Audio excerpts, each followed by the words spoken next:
삼성전자 주주분들 삼성전자를 오래 들고 계신 분들이라면 높은 수익률에 만족스러우면서도 한편으로는 아직도 계속 보유해야 할지 참 복잡하실 겁니다. 특히 삼성전자를 단순 단타 종목으로 보는 게 아니라 노후 자금처럼, 가족 계좌처럼 오래 가져갈 대표 종목으로 생각해온 분들은 질문이 더 무거울 수밖에 없습니다. 삼성전자가 노후 자금으로 계속 들고 갈 만한 종목이 되려면 단순히 주가가 오르는 것만으로는 부족합니다. 오늘은 삼성전자를 계속 장기 보유해도 되는지 아니면 비중을 조절해야 하는지 전 세계 경제의 흐름과 AI 반도체 사이클 전망을 통해 풀어보겠습니다. 먼저 삼성전자를 노후 자금처럼 들고 간다는 건 단순히 오래 보유한다는 뜻이 아닙니다. 오래 들고 갈 수 있는 이유가 있어야 합니다. 주가가 한번 오른다고 장기 보유 종목이 되는 게 아니고요. 반대로 주가가 한번 빠진다고 장기 보유 가치가 사라지는 것도 아닙니다. 노후 자금 성격으로 보는 종목은 세 가지가 중요합니다. 회사가 앞으로도 돈을 벌 수 있느냐, 그 돈을 벌어들이는 산업이 앞으로도 커지느냐, 그리고 주가가 흔들려도 내가 버틸 수 있는 구조로 보유하고 있느냐. 삼성전자는 예전에는 메모리 반도체, 스마트폰, 가전, TV, 낸드, 파운드리까지 사업이 넓다는 점에서 안정적으로 보였습니다. 하지만 지금 시장은 더 까다롭게 봅니다. 사업이 넓은 것만으로는 부족합니다. AI 반도체 사이클에서 삼성전자가 어디에 서 있느냐를 봅니다. 여기서 삼성전자가 강한 답을 보여주면 노후 자금으로 오래 가져갈 이유가 생깁니다. 하지만 AI 반도체 핵심 경쟁에서 계속 뒤처진다는 인식이 커지면 아무리 큰 회사라도 주가는 지루해질 수 있습니다. 그러니까 지금 질문은 삼성전자가 큰 회사냐가 아닙니다. 삼성전자가 앞으로 5년, 10년 동안 AI 반도체 시대의 중심에 계속 설 수 있느냐예요. AI 반도체 시대에서 가장 먼저 봐야 할 건 HBM입니다.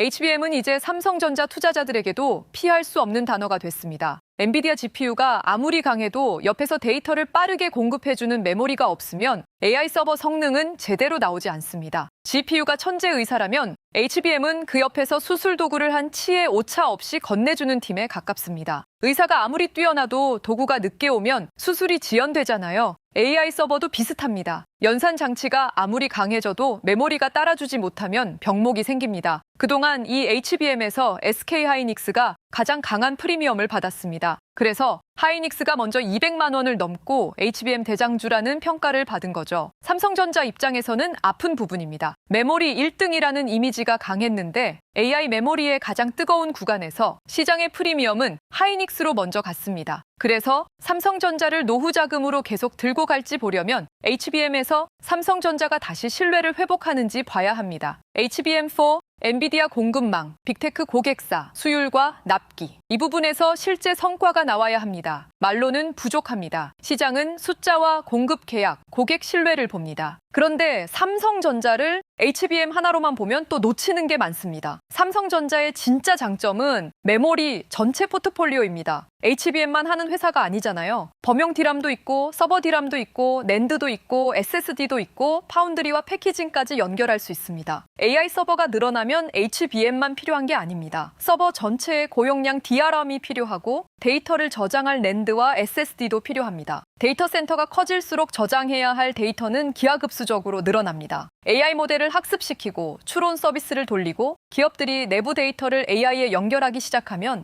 메모리와 저장 장치 수요는 여러 방향으로 커질 수밖에 없습니다. 여기서 삼성전자의 체급이 나옵니다. SK 하이닉스는 HBM에서 아주 선명한 강점을 보여주고 있지만 삼성전자는 DRAM과 낸드, 서버 SSD까지 더 넓게 가져갈 수 있는 회사입니다. 만약 HBM만 강한 장이 이어지면 하이닉스가 더 선명하게 보일 수 있습니다. 하지만 HBM, 서버 Dram, 낸드 회복이 같이 오는 장이라면 삼성전자도 다시 큰 힘을 받을 수 있습니다. 노후 자금으로 오래 보려면 이 넓은 체급이 살아나는지 봐야 합니다. 단순히 삼성전자가 덜 올랐다는 이유가 아니라 메모리 전체 사이클이 삼성전자에게 돌아오는지 봐야 되는 거예요. DRAM 가격은 정말 중요합니다. 삼성전자 이익의 중심은 결국 메모리에서 나옵니다. HBM이 화려한 주인공처럼 보이지만 범용 DRAM과 서버 DRAM 가격이 같이 올라줘야 삼성전자의 이익 체력이 두꺼워집니다. 메모리 가격이 오르면 삼성전자의 실적 추정치가 올라갑니다. 실적 추정치가 올라가면 주가가 비싸 보이던 구간도 다시 계산됩니다. 반대로 DRAM 가격이 꺾이면 목표가가 아무리 높아도 시장은 조심스러워집니다. 왜냐하면 메모리 반도체는 과거에 공급 과잉이 오면 너무 빨리 흔들렸던 기억이 있기 때문입니다. 투자자들은 아직도 그 기억을 갖고 있습니다. 좋을 때는 너무 좋다가 공급이 늘고 가격이 꺾이면 실적이 빠르게 둔화됐던 기억 말이죠. 그런데 이번 AI 사이클은 과거와 다를 수 있다는 기대가 있습니다. AI 서버와 데이터 센터 투자가 단기간 유행으로 끝나는 게 아니라 몇 년짜리 인프라 투자로 이어질 가능성이 커졌기 때문입니다. 빅테크는 AI 모델을 계속 키우고 기업들은 AI 서비스를 계속 붙이고 데이터 센터는 더 많은 메모리를 필요로 합니다. 이 구조가 유지되면 DRAM 가격 상승이 더 오래 갈 수 있습니다. 삼성전자 장기 보유 판단에서 DRAM 가격은 단순 참고 지표가 아니라 가장 중요한 천계 중 하나입니다. 낸드도 봐야 합니다. 낸드는 DRAM보다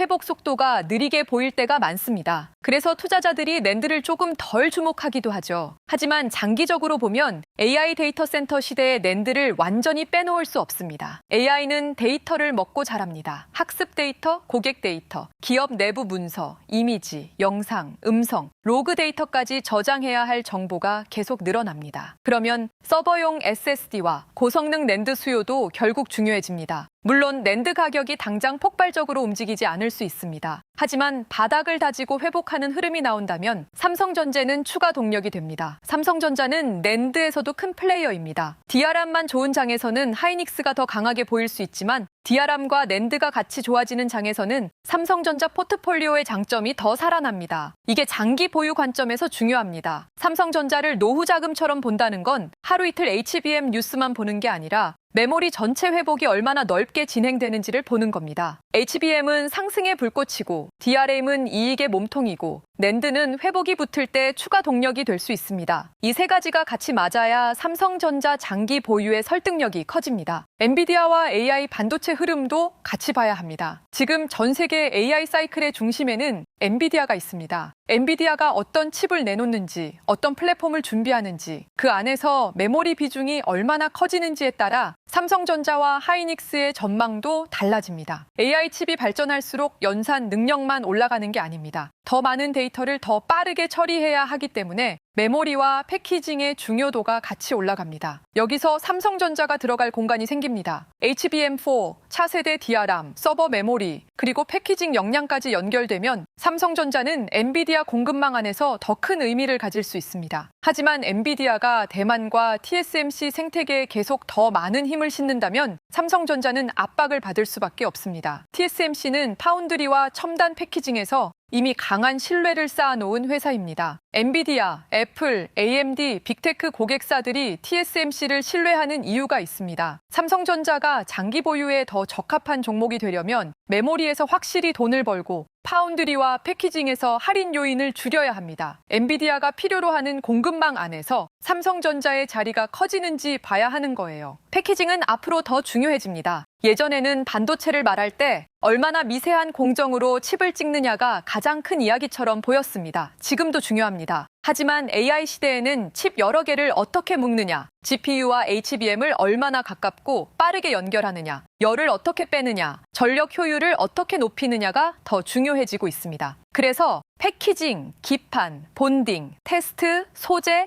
장비가 같이 움직입니다. 삼성전자만 볼 게 아닙니다. 삼성정이 반도체 장비주, 소재주, 후공정 업체, 테스트 업체, 그리고 전력 장비와 냉각, 인프라까지 봐야 합니다. AI 데이터 센터가 늘어난다는 건 반도체 한 종목만 오르는 이야기가 아닙니다. 거대한 인프라 공사가 시작되는 것과 비슷합니다. GPU가 필요하고, HBM이 필요하고, 서버 DRAM이 필요하고, SSD가 필요하고 전력망과 냉각 시스템이 필요합니다. 삼성전자를 오래 들고 갈지 판단할 때 이 밸류체인 전체가 살아있는지를 봐야 합니다. 삼성전자만 오르고 소부장이 따라오지 못하면 단기 수급일 수 있습니다. 반대로 삼성전자, SK하이닉스, 삼성전기, 장비주, 소재주, 전력장비까지 돈이 넓게 퍼지면 시장 전체가 AI 반도체 사이클을 길게 보고 있다는 신호가 됩니다. 외국인 수급은 장기 보유 판단에서 정말 중요합니다. 삼성전자는 개인 투자자들이 많이 들고 있지만 주가의 큰 방향은 외국인 자금에 크게 영향을 받습니다. 외국인이 삼성전자를 강하게 사면 그건 단순히 종목 하나를 사는 게 아닙니다. 한국 반도체와 코스피 전체를 다시 좋게 보기 시작했다는 신호일 수 있습니다. 그런데 외국인은 삼성전자를 국내 투자자처럼 보지 않습니다. 엔비디아, TSMC, SK하이닉스, 마이크론, 브로드컴, AMD와 비교합니다. 삼성전자가 글로벌 AI 반도체 포트폴리오 안에서 얼마나 매력적인지 보는 거예요. 외국인이 다시 삼성전자를 강하게 사려면 몇 가지 조건이 필요합니다. HBM 성과가 확인돼야 합니다. DRAM 가격 상승이 실적으로 반영돼야 합니다. 낸드 회복이 붙어야 합니다. 파운드리 적자 부담이 줄어야 합니다. 그리고 노사 갈등이나 성과급 논란이 공급망 신뢰 문제로 커지지 않아야 합니다. 여기에 환율도 중요합니다. 원달러 환율이 높게 움직이면 외국인 입장에서는 한국 주식 매수가 부담스럽습니다. 삼성전자 장기 보유는 결국 외국인이 다시 한국 반도체를 크게 사는 흐름과 연결됩니다. 기관 수급도 다르게 봐야 합니다. 기관은 외국인과 성격이 다릅니다. 연기금, 금융투자, ETF, 패시브 자금은 코스피가 강해질수록 대형주를 쉽게 비워둘 수 없습니다. 삼성전자는 코스피 대표주입니다. 코스피를 사는 자금이 들어오면 삼성전자는 자연스럽게 수급 혜택을 받을 수 있습니다. 이게 삼성전자의 큰 장점입니다. 개별 성장주처럼 스토리가 흔들리면 완전히 소외되는 구조가 아니라 코스피의 중심에 있기 때문에 지수 자금이 들어올 때 같이 힘을 받을 수 있습니다. 하지만 이걸 너무 편하게만 보면 안 됩니다. 기관과 패시브 자금은 삼성전자의 장기 성장성을 보고 들어오는 돈이라기보다 지수 구조 때문에 들어오는 돈일 때도 많습니다. 진짜 큰 프리미엄을 주는 건 액티브 외국인 자금입니다. 삼성전자가 AI 메모리 대표주로 다시 인정받고 HBM4와 서버 DRAM에서 성과를 내고 파운드리 부담을 줄이면 그때는 패시브가 아니라 액티브 자금이 들어올 수 있습니다. 그 순간 삼성전자는 지수 때문에 사는 종목에서 성장 스토리 때문에 사는 종목으로 바뀝니다. 노후 자금으로 오래 들고 가려면 이 전환이 나오는지 보는 게 중요합니다. 환율과 금리는 꼭 봐야 합니다. 삼성전자는 수출 기업입니다. 원화 약세가 실적에는 도움이 되는 측면도 있습니다. 달러로 벌어들이는 매출이 원화로 환산될 때 커질 수 있기 때문이죠. 하지만 외국인 수급에는 부담이 될 수 있습니다. 외국인은 원화 자산을 사는 겁니다. 삼성전자 주가가 올라도 원화가 약해지면 달러 기준 수익률이 줄어들 수 있습니다. 그래서 환율이 불안할 때 외국인은 한국 주식을 공격적으로 사기 어렵습니다. 미국 금리도 연결됩니다. 미국 금리가 높게 유지되면 글로벌 자금은 위험 자산에 조심스러워집니다. 특히 반도체주는 성장 기대가 큰 업종이기 때문에 금리 변화에 예민할 수 있습니다. 금리가 내려가거나 안정되면 AI 반도체, 데이터 센터, 성장주에 돈이 다시 붙을 수 있습니다. 반대로 금리가 튀고 달러가 강해지고 환율이 불안해지면 삼성전자도 좋은 뉴스가 나와도 주가가 무겁게 움직일 수 있습니다. 노후 자금으로 삼성전자를 보려면 기업 뉴스만 보면 안 됩니다. 환율, 미국 금리, 유가, 글로벌 경기까지 같이 봐야 하는 이유가 여기에 있습니다. 코스피 흐름도 중요합니다. 삼성전자는 코스피의 중심입니다. 코스피가 8,000선 위에서 더 높은 레벨로 가려면 삼성전자와 SK하이닉스가 버텨줘야 합니다. 반대로 삼성전자와 하이닉스가 흔들리면 코스피도 쉽게 흔들릴 수 있습니다. 이 말은 삼성전자 장기 보유자에게 좋은 점이자 부담입니다. 좋은 쪽으로 보면 코스피 대세장이 이어질 때 삼성전자는 수급상으로 계속 관심을 받을 수 있습니다. 기관, 연기금, ETF, 패시브 자금이 삼성전자를 완전히 빼고 가기 어렵기 때문입니다. 하지만 부담도 있습니다. 코스피가 단기간에 너무 빠르게 오르면 과열 부담이 생깁니다. 단일 종목 레버리지 ETF, 삼전닉스 수급, 단기 자금의 쏠림이 강해지면 상승도 빠르지만 조정도 거칠어질 수 있습니다. 삼성전자를 노후 자금처럼 보는 분들은 이런 단기 과열에 휘둘리면 안 됩니다. 코스피가 정말 실적 기반으로 올라가는지, 반도체 이익 전망이 계속 올라가는지, 소부장과 전력 인프라로 돈이 넓게 퍼지는지 봐야 합니다. 코스피가 건강하게 올라가면 삼성전자 장기 보유의 부담은 줄어듭니다. 하지만 코스피 상승이 단기 수급과 레버리지에만 기대면 30만 원 위에 삼성전자도 흔들릴 수 있습니다. 여기서 많은 분들이 궁금해하는 질문으로 돌아가 보겠습니다. 삼성전자를 노후 자금으로 계속 들고 가도 될까요? 답을 너무 단순하게 하면 안 됩니다. 삼성전자는 여전히 장기 보유 후보가 될 만한 강점을 갖고 있습니다. 글로벌 글로벌 메모리 대형주이고 DRAM과 낸드, 파운드리, 모바일, 가전까지 넓은 사업 구조를 갖고 있습니다. 한국 증시의 대표주이고 코스피 대세장에서 수급상 중요한 위치에 있습니다. AI 반도체 사이클이 계속 커지면 삼성전자가 가져갈 수 있는 기회도 큽니다. 하지만 예전처럼 삼성전자니까 그냥 들고 가면 된다는 식으로 보면 위험합니다. 이제 삼성전자는 계속 증명해야 하는 회사가 됐습니다. HBM에서 증명해야 하고 엔비디아와 빅테크 공급망에서 증명해야 하고 파운드리에서 할인 요인을 줄여야 하고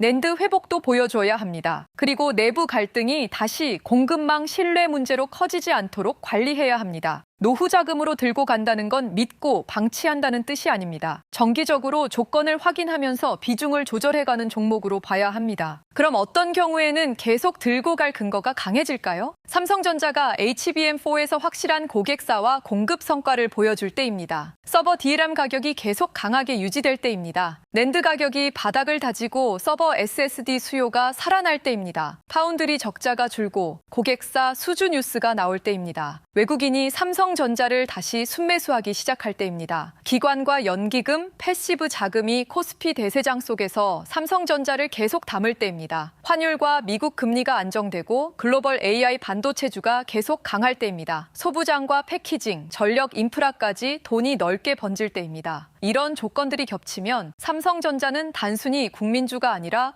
AI 반도체 시대의 장기 보유주로 다시 평가받을 수 있습니다. 이때는 단기 조정이 나와도 흔들림을 견딜 근거가 생깁니다. 반대로 조건이 흐려지면 삼성전자도 비중 점검이 필요합니다. HBM 성과가 계속 지연되고 DRAM 가격이 꺾이고 낸드 회복이 늦어지고 외국인이 계속 팔고 파운드리 부담이 커지고 노사 이슈가 반복되면 그때는 오래 들고 있다는 이유만으로 버티기 어렵습니다. 비중 관리도 중요합니다. 삼성전자를 노후 자금처럼 들고 계신 분들은 전부 팔아야 하느냐, 전부 들고 가야 하느냐로만 생각하면 판단이 너무 거칠어집니다. 현실적인 선택은 비중 조절입니다. 평단이 낮고 오래 들고 있고 배당과 장기 성장성을 같이 보는 분들은 기본 물량을 유지하면서 주요 조건을 확인하는 방식이 맞을 수 있습니다. 반대로 최근 고점 부근에서 들어갔고 계좌 변동성이 부담스럽다면 무리한 추격보다는 30만 원 안착, 외국인 수급, HBM 뉴스, DRAM 가격을 확인하면서 분할로 대응하는 게 더 현실적입니다. 수익이 크게 난 분이라면 일부 차익 실현도 전략이 될 수 있습니다. 이건 삼성전자가 나빠서가 아닙니다. 노후 자금 성격의 돈은 수익보다 먼저 버틸 수 있는 구조가 중요하기 때문입니다. 좋은 종목도 비중이 과하면 조정 때 마음이 무너집니다. 반대로 비중이 적절하면 흔들려도 큰 흐름을 볼 수 있습니다. 삼성전자는 여전히 기회가 큰 종목입니다. 하지만 좋은 종목과 편안한 계좌는 다른 이야기입니다. 장기 보유의 핵심은 종목을 맞히는 것보다 내가 버틸 수 있는 비중을 만드는 데 있습니다. 삼성전자와 SK하이닉스의 관계도 같이 봐야 합니다. 삼성전자를 노후 자금으로 들고 갈지 판단할 때 SK하이닉스를 무시하면 안 됩니다. 하이닉스는 HBM 선점 프리미엄을 받았습니다. 시장은 하이닉스를 통해 한국 메모리가 AI 사이클에서 얼마나 강한지 먼저 확인했습니다. 이건 삼성전자에도 의미가 있습니다. 하이닉스가 계속 강하면 한국 메모리 전체에 대한 프리미엄이 유지됩니다. 그 흐름 속에서 삼성전자가 HBM4와 서버 DRAM으로 따라붙으면 삼성전자도 재평가받을 수 있습니다. 반대로 하이닉스가 크게 흔들리면 AI 메모리 기대가 전체적으로 약해졌다는 신호일 수 있고 삼성전자도 영향을 받을 가능성이 큽니다. 그러니까 삼성전자만 볼 게 아닙니다. 하이닉스가 HBM 프리미엄을 유지하는지, 삼성전자가 후발 회복 기대를 실제 성과로 바꾸는지, 두 종목이 같이 한국 반도체 시총을 끌어올리는지 봐야 합니다. 한국 증시에서 삼성전자와 SK하이닉스는 따로 움직이면서도 결국 같은 AI 메모리 사이클 안에 있습니다. 노후 자금으로 삼성전자를 들고 간다면 하이닉스는 경쟁자이면서 동시에 삼성전자의 가능성을 확인해주는 기준점입니다. 반도체 소부장도 장기 보유 판단의 신호가 됩니다. 삼성전자와 하이닉스만 오르는 장은 반도체 대장주 수급일 수 있습니다. 하지만 장비주, 소재주, 패키징, 테스트, 기판, 전력 장비까지 같이 움직이면 그건 사이클이 더 넓게 확산되는 신호입니다. HBM 생산이 늘어나면 후공정과 패키징 장비가 필요합니다. 서버 DRAM 투자가 늘어나면 전공정 장비와 소재가 필요합니다. 데이터 센터가 늘어나면 전력 장비, 변압기, 전선, 냉각, ESS가 필요합니다. AI 반도체는 단순히 칩 하나의 이야기가 아니라 거대한 산업 생태계입니다. 삼성전자를 오래 들고 갈지 보려면 이 생태계가 살아있는지 봐야 합니다. 소부장과 전력 인프라까지 돈이 번진다면 삼성전자도 단기 테마가 아니라 큰 사이클 안에 들어와 있다고 볼 수 있습니다. 반대로 대장주만 잠깐 오르고 밸류체인이 따라오지 못하면 그 상승은 오래가기 어려울 수 있습니다. 큰 돈은 여기서 한 번 더 계산합니다. 삼성전자 주가 하나만 보는 게 아니라 그 주가를 둘러싼 산업 전체가 같이 움직이는지 보는 겁니다. 그게 장기 보유의 근거를 더 단단하게 만들어줍니다.